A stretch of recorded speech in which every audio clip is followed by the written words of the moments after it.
اللہ رب العزت فرماتے ہیں امن هو قانت آناء اللیل ساجدا وقائما يحذر الآخرة ويرجو رحمت ربه، جو شخص رات کی تاریکی میں اللہ کی رحمت کی امید کرتے ہوئے آخرت کے دن اللہ کے سامنے پیش ہونے کا خوف لیے ہوئے قیام کی حالت میں یا سجدے کی حالت میں رات گزارتا ہے، بھلا اس سے بھی کوئی اچھا ہو سکتا ہے؟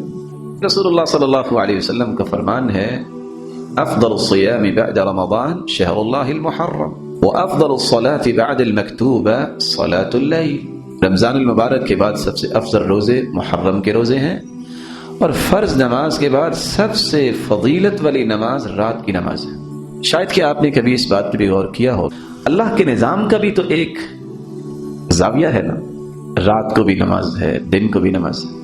اللہ تعالیٰ نے کچھ نمازیں رات کو رکھی ہیں، کچھ دن کو رکھی ہیں۔ یہ رات کی نماز افضل کیوں بیان کی ہے؟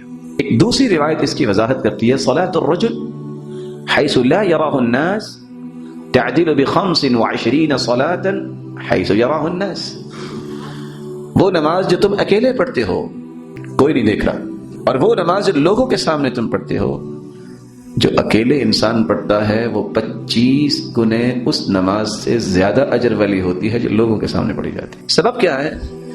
اس وقت اس کے ذہن میں کوئی سوال ہی پیدا نہیں ہو سکتا کہ کوئی دیکھ رہا ہے، خالص اللہ کی رضا اور اللہ رب العزت کے ساتھ وہ محبت اور وہ نماز کے ساتھ وابستگی پیدا ہوتی ہے جو لوگوں کے سامنے نہیں ہو سکتی۔ اور ایک اور بھی اللہ تعالیٰ نے اس کا پہلو رکھا ہے جس کو ہمیں سوچنا چاہیے، انسان جتنا بھی تقوی اختیار کرے، خشوع اختیار کرے، تو ظہر اور عصر کی نماز میں کتنا کو رو سکتا ہے؟ نہیں روئے گا، شرما جائے گا کہ لوگ کیا کہیں گے۔ رات کی نماز جتنی ہے اللہ تعالیٰ نے اس لیے کچھ رات کو نماز رکھتی ہے، چلو میرے بندے تم اس بات سے ڈر گئے کہ میرا چہرہ بگڑے گا، لوگ کیا کہیں گے، اندھیرا ہے اب چہرہ بگاڑ لو، جتنا بگڑے گا مجھے اتنا ہی پیارا لگے گا، یہ کہ اللہ رب العزت کو تو پیارا دل چاہیے۔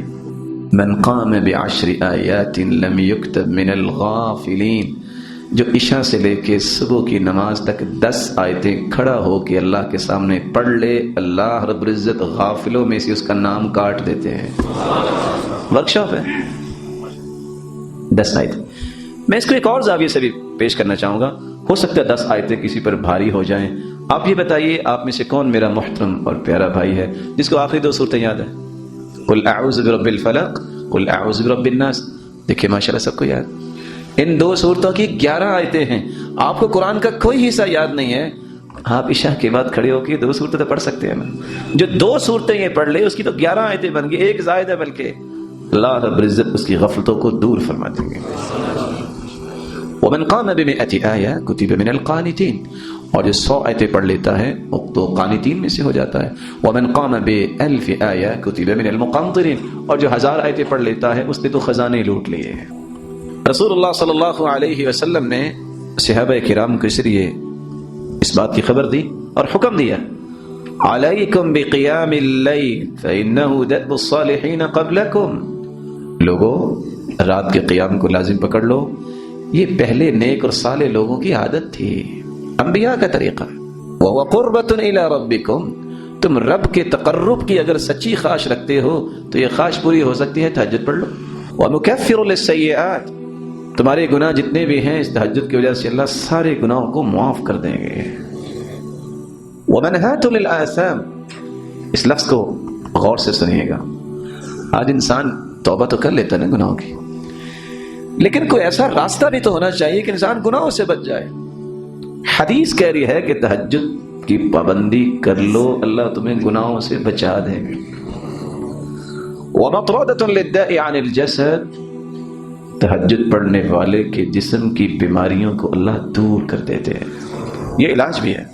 وَعَلَمْ، یقین کر لیجئے، أَنَّ شَرَفَ الْمُؤْمِنِ قِيَامُهُ بِاللَّيْلِ، مومن کا شرف اور مومن کی بزرگی اس بات میں ہے جب وہ رات کی تہجد پڑھتا ہے۔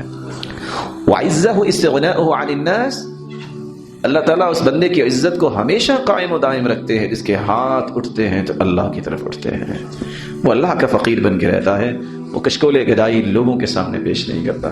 یہی وجہ ہے کہ اللہ کے رسول صلی اللہ علیہ وسلم صرف صحابہ کو حکم نہیں دیتے تھے، سیدہ عائشہ رضی اللہ تعالی عنہ فرماتی ہیں، كان يقوم من الليل حتى تورمت قدمه، آپ رات کو اتنا قیام کرتے کہ آپ کے پاؤں مبارک سوج جایا کرتے تھے. اور دوسری روایت میں آتا ہے حتی تتفطر قدما، آپ کے پاؤں پھٹ جاتے ہیں. سیدہ عائشہ سوال کرتی ہیں، یا رسول اللہ صلی اللہ علیہ وسلم لما تصنع هذا وقد غفر اللہ لك ما تقدم من ذنبك وما تأخر. سرتاج رسول، آپ اتنی تہجد کیوں پڑھتے ہیں، اتنی محنت کیوں کرتے ہیں؟ آپ کا تو کوئی گناہ ہی نہیں ہے، آپ جیسا تو اللہ نے پیدا ہی کوئی نہیں کیا. تو آپ نے جواب کتنا خوبصورت دیا، افلا احب ان اکون عبدا شکورا. جب مجھے اللہ نے پوری کائنات سے افضل بنایا ہے تو میرا شکر بھی تو پوری کائنات سے افضل ہی ہونا چاہیے.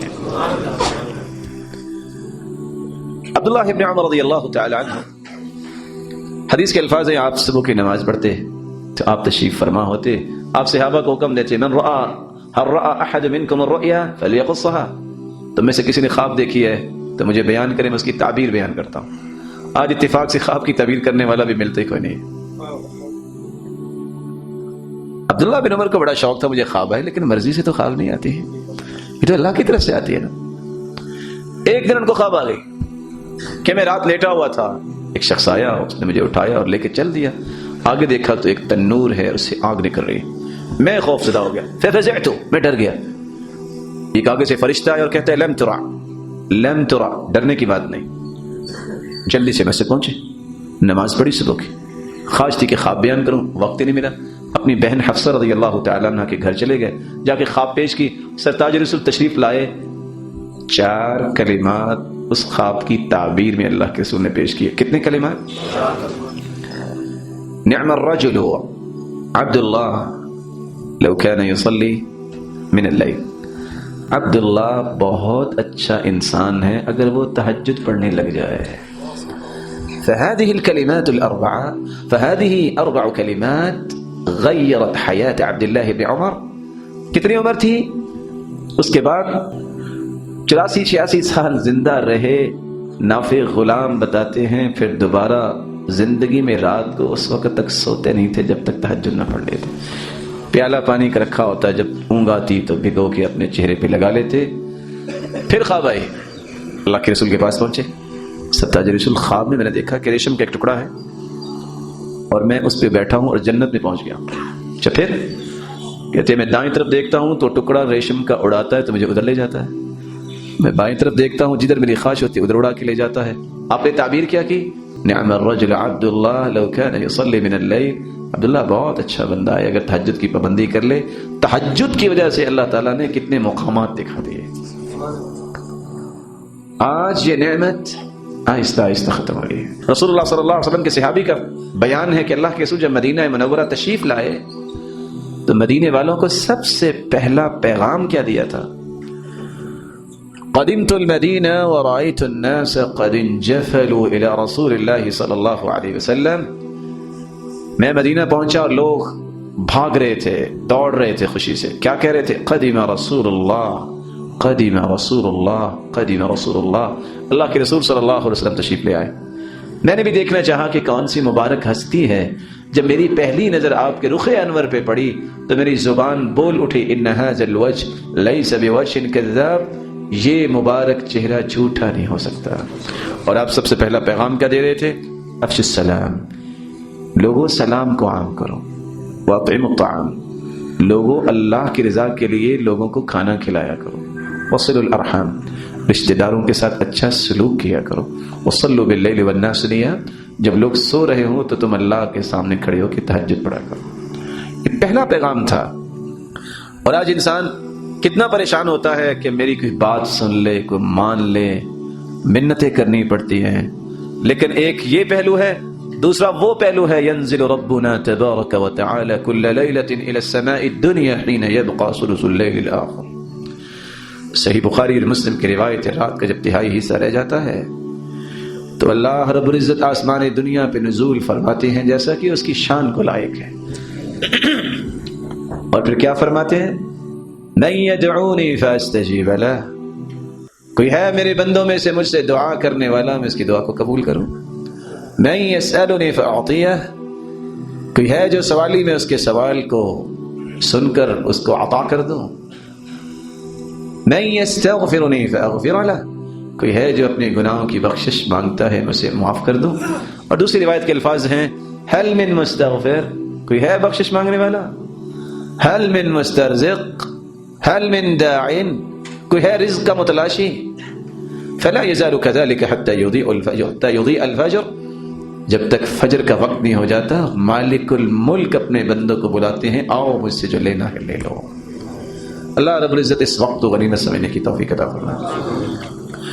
رسول اللہ صلی اللہ علیہ وسلم کا فرمان ہے اللہ تعالیٰ 3 لوگوں کو بہت پسند کرتے ہیں، ثلاثۃ یحبهم اللہ ویضحک الیہم ویستبشر بہم، 3 لوگوں کو جب دیکھتے ہیں تو اللہ مسکراتے ہیں، خوش ہوتے ہیں۔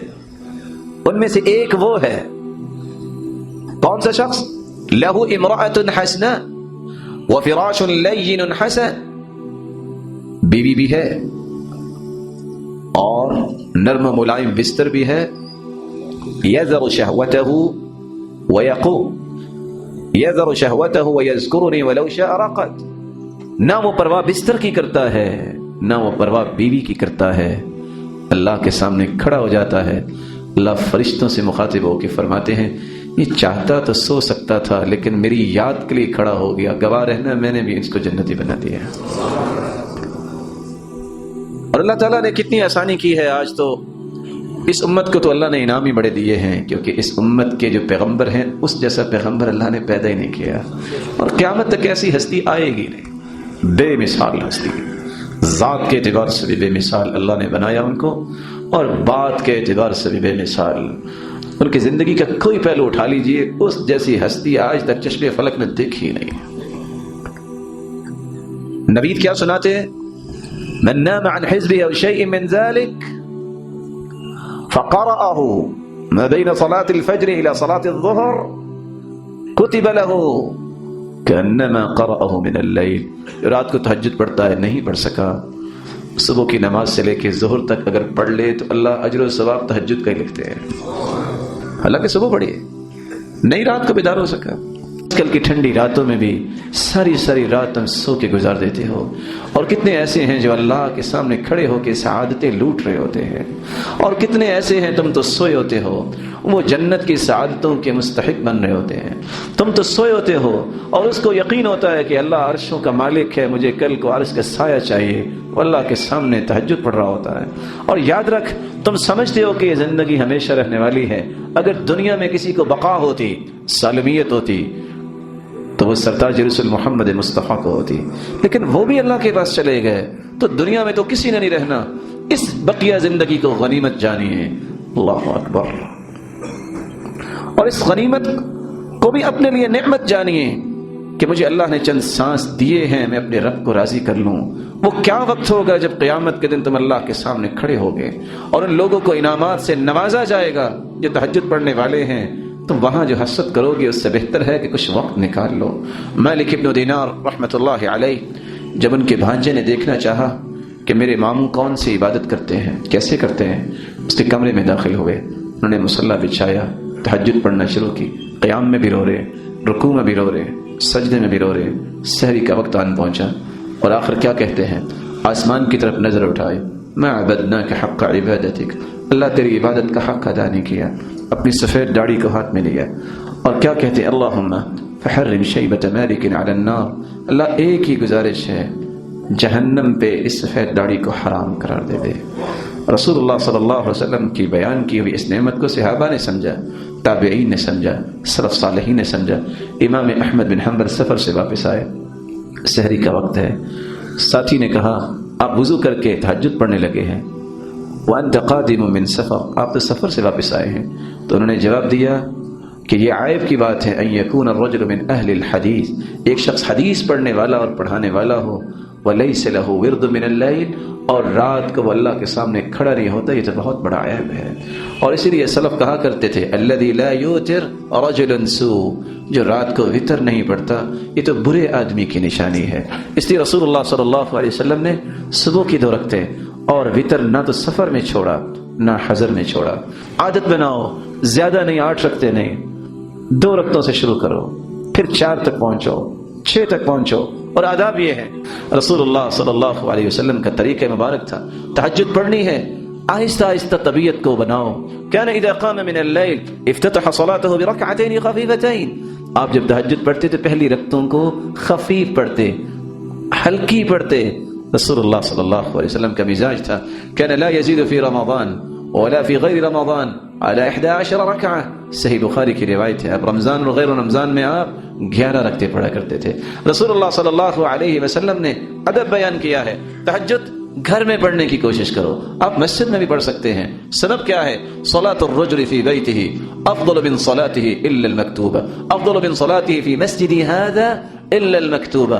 آپ مسجد نبوی میں کھڑے تھے، آپ نے حکم دیا جو شخص گھر میں نماز پڑھتا ہے، فرض نہیں نوافل پڑھتا ہے، سنتیں پڑھتا ہے، مسجد نبوی سے بھی اس کو زیادہ اجر و ثواب ملتا ہے. اور مسجد نبوی میں ایک نماز 1000 نماز کے برابر ہے، اور بیت اللہ میں ایک نماز 1,00,000 نماز کے برابر ہے. رسول اللہ صلی اللہ علیہ وسلم اکیلے تہجد کے لیے نہیں اٹھتے تھے، بلکہ آپ آواز دیتے، قومی یا عائشہ فاوتری، عائشہ اٹھو تم بھی تہجد پڑھو. قومی یا عائشہ، دنیا میں اکٹھے نہیں، جنت میں بھی اکٹھے ہی جانا ہے. بلکہ فرمایا من قام، رسول اللہ صلی اللہ علیہ وسلم آواز دیا کرتے، ایقظوا صواحب الحجرات، ان حجروں والیوں کو اٹھاؤ، لکہ یصلین، تاکہ یہ بھی نمازیں پڑھیں. کتنے خزانے آج رات اللہ نے اتارے ہیں، رحمتوں کے خزانے، یہ محروم نہ ہو جائیں. اللہ رب العزت ہم سب کو بھی اس بات کی توفیق عطا فرمائے. رسول اللہ صلی اللہ علیہ وسلم کا ایک اور بھی مزاج مبارک تھا. وہ فرمایا کرتے تھے اور پہلے اس پہ عمل کیا کرتے. وہ کیا فرماتے ہیں؟ خیر الامور ادومها وان قل، بہترین عمل وہ ہے جو مستقل مزاجی سے کیا جائے، خواہ وہ تھوڑا کیا جائے. آپ سحری کے وقت نہیں اٹھ سکتے، عشاء کی نماز کے بعد ہی آپ 8 رکعتیں پڑھ لیں. آپ اتنی بھی ہمت نہیں کرتے، 6 رکعتیں پڑھ لیں، 4 پڑھ لیں، اور 2 سے تو اپنے آپ کو محروم نہ کیا کریں. ایک وقت آئے گا 2 بھی 4 اور 6 اور 8 ہوں گی. اللہ رب العزت سے دعا ہے اللہ ہمیں توفیق خاص سے نواز دے. اللہ رب العزت جتنے بھی یہاں تشریف فرما ہے سب کو اللہ رب العزت عزتوں، رحمتوں، راحتوں، برکتوں سے نواز دے. مولا کریم جو روحانی جسمانی بیمار ہیں ان کی بیماریوں کو شفاؤں میں بدل دے. جو کسی مصیبت میں ان کی مصیبت کو خوشیاں بنا دے. جو کسی بھی تنگی میں اے اللہ ان کی تنگی کو آسانیاں بنا دے. اور جو بے اولاد ہیں ان کی جوریوں کو بارونق بنا. الہ العالمین صاحب مال ہیں تو ان کے مال میں برکت فرما. فتن اور آزمائشوں سے بچا. نمازوں کی پابند بنا. سچے تاجر بنا. اور بے روزگار کو بھی تو تونگر بنا. مقروض کے غیبی خزانوں سے مدد فرما. جس طرح آج اے اللہ تیرے گھر میں جمع ہے ہمیں اپنی جنت الفردوس میں جمع فرما، اور اپنے محبوب کی رفاقت نصیب فرما، اور اپنے دیدار کا مستحق بنا. وآخر دعوانا الحمد للہ رب العالمین. اگر آپ چاہتے ہیں کہ آپ کو اسلام سرچ کے نیو ویڈیوز کے بارے میں اطلاع ملے تو آپ اسلام سرچ کے چینل کو سبسکرائب کریں. موبائل یوزرز سبسکرائب کریں اور بیل بٹن دبائیں.